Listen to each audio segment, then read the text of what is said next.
Relativement propre, vous avez écouté avec beaucoup d'attention les confessions de vos amis proches, souri aux SDF des feux rouges qui pourtant insistent vraiment trop le matin quand vous n'avez pas assez dormi, et exterminé la colonie de fourmis qui avait installé sa base de commandement dans votre salon, ce qui a eu pour conséquence de mettre à mal votre réserve de pain à la farine d'épeautre à 5 € le kilo. Et je viens d'écrire l'une des phrases les plus grandes de mon existence.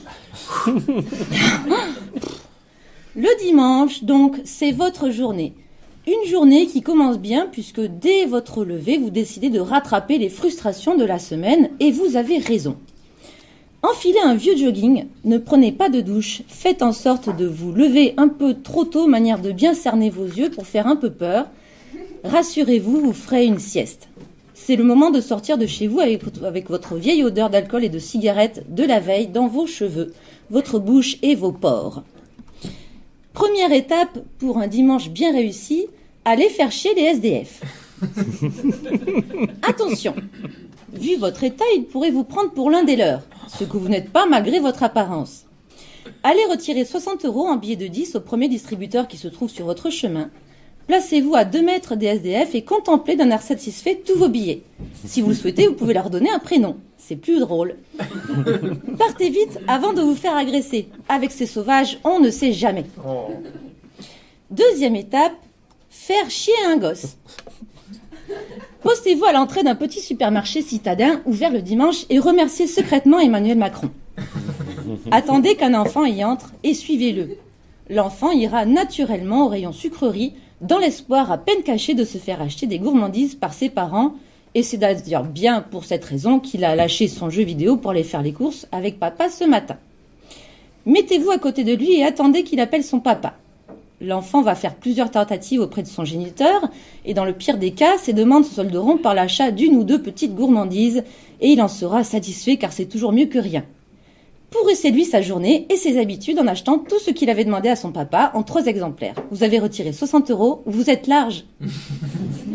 L'enfant aura tendance à vous fixer outrageusement lorsque vous serez juste derrière lui à la caisse. C'est le moment que vous choisissez pour lui lancer un regard chargé de haine. Cette haine cumulée dans la semaine auprès de ses congénères. Vous ressortez là avec les cernes. L'effet est garanti. Troisième étape, faire chier le voisin. Pas de bol, cette semaine, votre voisin a été irréprochable. Mais cherchez bien dans votre mémoire, il y a bien eu quelque chose. Quoi qu'il en soit, peu importe ce qu'il a fait ou pas, il mérite certainement qu'on le fasse chier. Au pire, vous trouverez la raison plus tard. Ne perdons pas de temps en réflexions inutiles et mettons-nous au travail. Enfin, quand je dis au travail, on est dimanche quand même, hein. Alors, vous allez sur Internet, vous entrez dans Google la commande suivante. Téléchargement, bruitage, gratuit, planter un clou. En effet, vous n'allez pas planter un clou, mais votre lecteur média, oui. Soyez fin, ne mettez pas le son trop fort, ça ne paraîtra pas réel. Placez votre enceinte contre votre mur pour que le voisin en profite plus que vous. Profitez d'être sur Internet pour passer à la 4e étape, manger sans se faire chier. Étape simple consistant à commander de la bouffe. Profitez de la 4e étape pour manger et faire une pause dans les clous. Votre voisin croira que vous avez terminé et ce sera d'autant plus drôle de remettre play. Il est important de faire preuve d'imagination et d'essayer de visionner la tête de votre voisin. Remettez play, branchez un casque sur votre télé car c'est l'heure. C'est l'heure. Ah, Michel!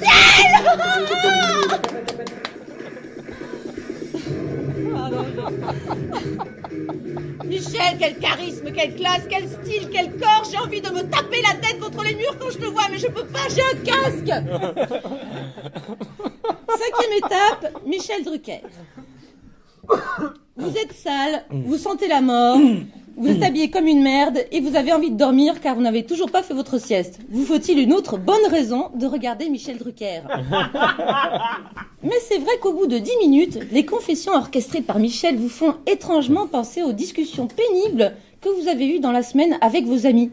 C'est le moment de passer à la 6e étape. 6e étape, faire chier ses amis. Vous vous plaignez auprès de vos amis de votre vie pénible et c'est bien normal. Après tout, ils sont là pour ça. Le problème est qu'ils ont une fâcheuse tendance à faire la même chose que vous avec vous. Comme si vous leur étiez redevable alors qu'ils devraient se satisfaire de faire partie de votre cercle et d'avoir accès à vos informations confidentielles. Tout cela vous énerve, comme je vous comprends. Prenez un chewing-gum que vous avez acheté ce matin, ça vous détendra. Les gens sont des cons, même vos amis, et ils vont le payer. Connectez-vous sur Facebook et publiez sans retenue tous les secrets que vous avez entendus dans la semaine. Logiquement, au bout de quelques séances, vous en aurez fini avec le bureau des plaintes. 7e étape, la sieste dominicale. Arrêtez la lecture en boucle du Clou et prenez le temps de vous reposer, c'est important. 8e étape, un peu de détente. Il est 19h, l'heure du goûter. Jetez le chewing-gum que vous aviez pris tout à l'heure et qui avait pourri dans votre bouche pendant la sieste. Jetez-le par terre pour pouvoir laver votre appartement cette semaine. Prenez les gourmandises que vous avez achetées ce matin. Jetez les papiers par terre pour pouvoir laver votre appartement cette semaine. Vous sentez toujours très mauvais. Vous êtes laid et seul et vous avez envie de lire un truc. Attention, pas un livre, c'est dimanche.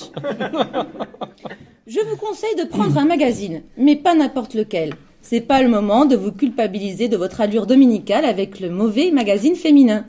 Rangez Jeune et Jolie, le magazine des filles qui s'entretiennent, et prenez Vieille et Vierge. Vieille et Vierge, le magazine des filles amères. Des conseils qui puent et des tutos chats pour entretenir votre solitude. 9e étape, ne pas pleurer. Ça fait gonfler les yeux et vous auriez une sale tête demain, et demain c'est lundi. Il me reste à vous souhaiter une excellente semaine. Bisous. Bravo.